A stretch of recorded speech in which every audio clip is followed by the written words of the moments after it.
कई बार हमारे मन में लाख कोशिश करने के बाद भी ना चाहते हुए अनचाहे और व्यर्थ के विचार आते हैं। व्यर्थ के विचारों के कारण हमारा मन किसी काम में नहीं लगता और धीरे धीरे यह व्यर्थ के गंदे विचार हमारी चिंता और दुख के कारण बन जाते हैं। इस विषय में गौतम बुद्ध के विचार उन लोगों के लिए बहुत प्रेरणादायक हैं जो कि उन व्यर्थ के विचारों से बहुत परेशान हैं।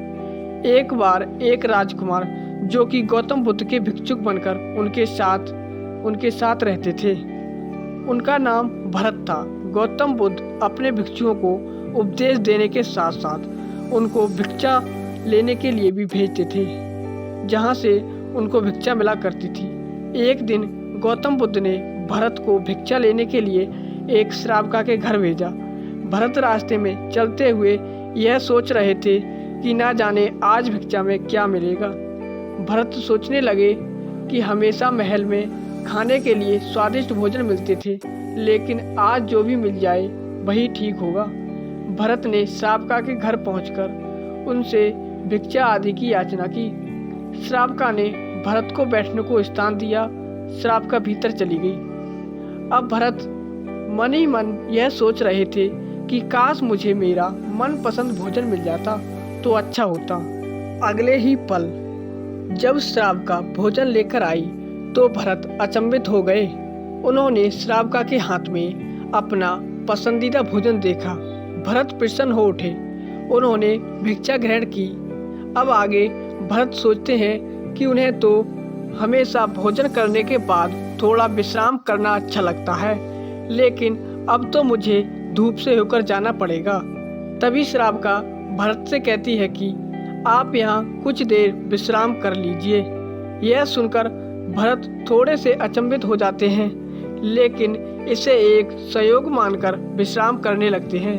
विश्राम करते समय भरत यह सोचने लगते हैं कि मैं तो महल में एक छत के नीचे रहा करता था, लेकिन अब वो संभव कहाँ। तभी श्रावका वहाँ उपस्थित होती है और भरत से कहती है, आप चाहें जब तक रुक सकते हैं, मुझे इसमें कोई आपत्ति नहीं है।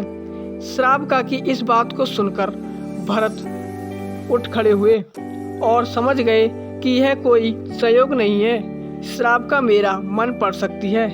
भरत ने श्रावका से विनम्रता से पूछा, क्या आप मेरा मन पढ़ सकती हैं देवी?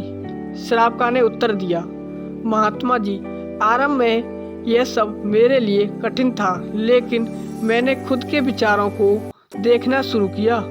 आरंभ में मेरे विचारों की संख्या अनगिनत थी, परंतु मैंने अपना मन उन विचारों पर केंद्रित किया। मैंने बिना पक्ष विपक्ष के अपने विचारों को जाना। धीरे धीरे मेरे विचारों की संख्या भी कम होती गई और मेरे सारे व्यर्थ के विचार दूर हो गए। तब से मैं दूसरे के विचार पढ़ लेती हूँ। यह सुनकर भरत थोड़े से घबरा गए और वहाँ से जाने लगे।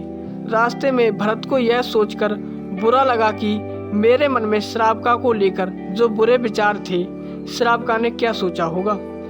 भरत बहुत शर्मिंदा हो रहे थे। भरत बुद्ध विहार पहुँचे। उन्होंने गौतम बुद्ध से कहा, अब वे कभी भी भिक्षा मांगने नहीं जाएंगे। भरत की बात सुनकर गौतम बुद्ध ने पूरी घटना को बारे में पूछा। भरत ने सब विस्तार से बता दिया। तब गौतम बुद्ध बोले, अब से 7 दिनों के लिए तुम ही श्रावका के घर भिक्षा मांगने जाओगे, परंतु तुम्हें कुछ मेरी बातें माननी होगी।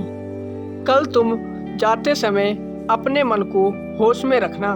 तुम्हारे अंदर किस प्रकार के विचार उठ रहे हैं, तुम्हें उन विचारों पर ध्यान देना है और शांत मन से ध्यान करना है कि कौन सी वासना तुम्हारे भीतर उठ रही है।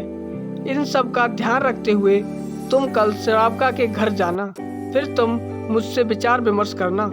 अगले दिन भरत बुद्ध के बताए हुए विचारों पर ही अपने मन को एकाग्र करके भिक्षा लेने के लिए श्रावका के घर जैसे जैसे पहुंच रहे थे, वैसे वैसे भरत को थोड़ी बेचैनी हो रही थी।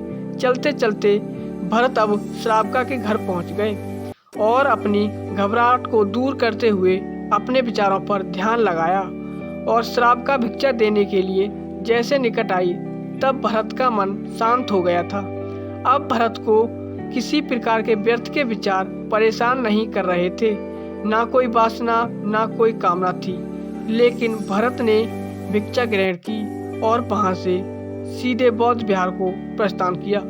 बौद्ध विहार पहुंचकर भरत गौतम बुद्ध के चरणों में नतमस्तक हो गए और उन्हें प्रणाम करते हुए उन्हें सारी घटना बताई।